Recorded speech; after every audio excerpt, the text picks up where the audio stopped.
Hey all you Minnesota Skinnies, this is Conman 101 and I have a very exciting video today. So how I came about this collector's item is I went over to my friend's house to get a folding table because my sister's having a graduation party coming up, and so we need all the tables we can get for that, and we were there, and my friend's dad had been cleaning out his office because it was kind of cluttered, or I don't know exactly why he was cleaning it, but he came across a few of these collector's items that he didn't need more than one of, obviously, and so he gave one of them to me, and I was really surprised he did that, and I'm really grateful that he did that because this is such a valuable item, and I'll just go ahead and reveal it to you guys. So it is the original Wheaties box from when the Minnesota Twins won the 1987 World Series.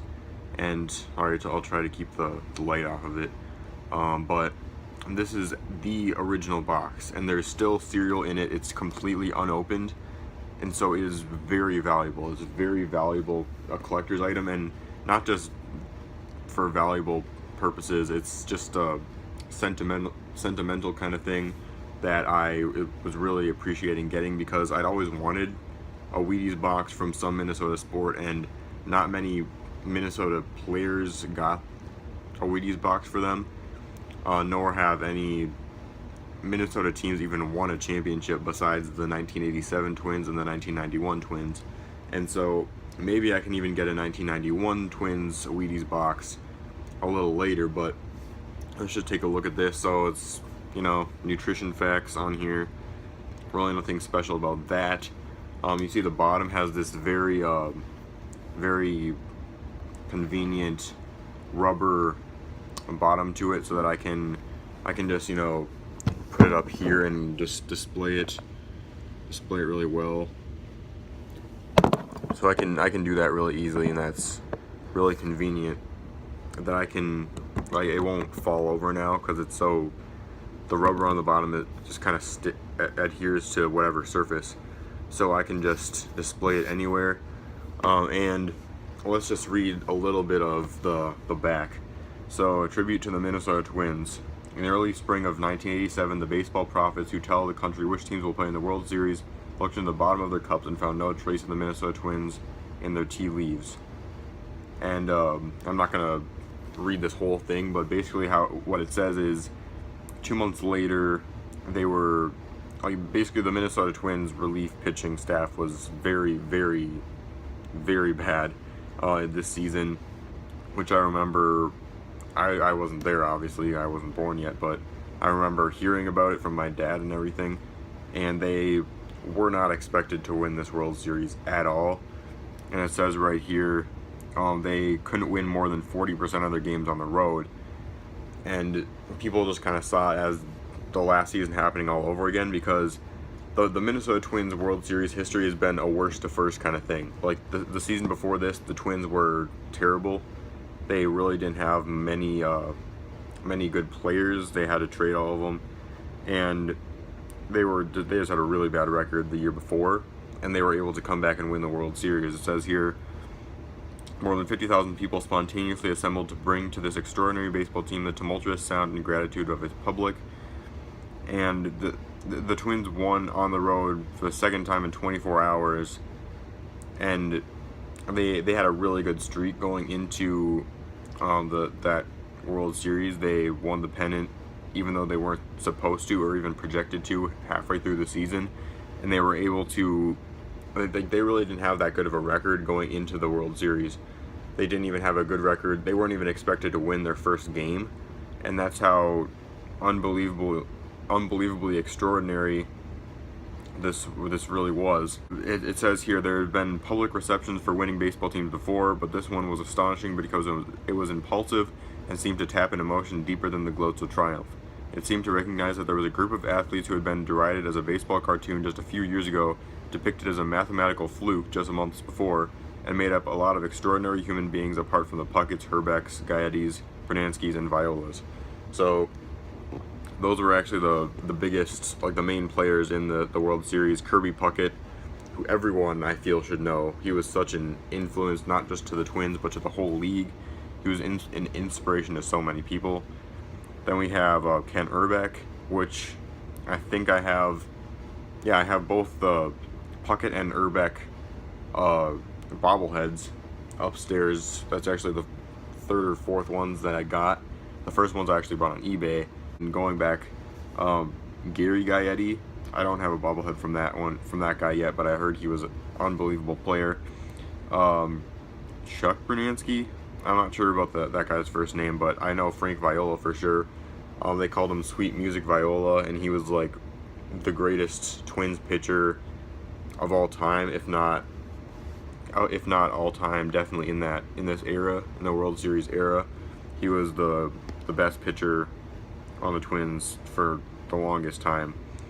And so they said, it goes on to say, but they had become champions because they accepted one of the oldest creeds in athletics and living. Personal glory is exciting, but winning together is bigger and exciting. There have been greater baseball teams than the 1987 Minnesota Twins. Thanks. But not many played less selfishly. It explained why 50,000 people came to the Metrodome on October night to call them champion. So, I'll just give you one look at that 1987 Minnesota team. I can't really pick out specific players from there, except see if I can find Puckett. Yeah, you see Puckett right here. That's Kirby Puckett. And then I'm not gonna go through the whole thing trying to find all the players, but this was what they said at the end. There have been better teams than the 1987 Minnesota Twins, but few played less selfishly, and that's just the way the Minnesota teams have always been. One thing I've always been proud of about my teams anyway, in Minnesota is that you never see any controversies surrounding them. I mean, maybe surrounding a few players, like the issue with Adrian Peterson a couple years ago, but you never see actually any scandals involving a team, and you never see any like dirty plays. Like the Twins haven't been in a fight ever, I think. I mean, I'm sure there has been. I take that back, but I have never seen a full-on fight from the Minnesota Twins. I've never seen any controversies surrounding the Vikings or the Twins, like remember when the Saints tried to injure Brett Favre, or when the Bengals had that attack on Antonio Brown, and there's just been so many brawls, all those issues with Odell Beckham Jr. and everything. You never see things like that with the Vikings and the Twins, and or the Timberwolves or the Wild. And that's just, the way Minnesota's always been. We've never really wanted to, we've just been wanting to win as a team. We never want to play dirty. We've always just kind of been a respectable organization for both the Twins, the Vikings, everyone. I just feel like the most important thing that I can be proud of about my Twins and Vikings and Wild and Timberwolves is that they always play with such high level of integrity and respect for the other players out there. They want to win, and that's what drives them to beat these other players. Nothing else really drives them to beat players. They don't have grudges. They don't hold grudges against other players. They don't have any issues. They don't start fights. Sorry to make this comparison, but it's like the Minnesota Twins are like the Canada of the MLB, because like Canada is there and they support the world and they support the United States, well, sort of, but they don't really cause problems, and I don't think they've ever been in a war, to be honest, and that's not a bad thing because they are good people. Like, you don't see any issues surrounding Canada. You don't see any bad people coming out of Canada. And it's the same thing with the Twins. You don't see any controversy surrounding them. They just want to win. And I'd much rather have a team that doesn't win as often as other teams but still has integrity, rather than a team that wins all the time but is really cocky and arrogant and never, you never see them doing any of that kind of stuff. So I'm going to make a bold prediction here based on the kind of things I just said. I feel like whenever the Vikings win a Super Bowl, they're going to win it at least twice, 2 times in a row, because they're not arrogant. You see teams that just come off of a Super Bowl and they think that they can just coast through and win it again, and they feel all cocky and arrogant, and that's not the Vikings, because it's not just because they haven't been good in the past, it's because they play with such a high level of integrity.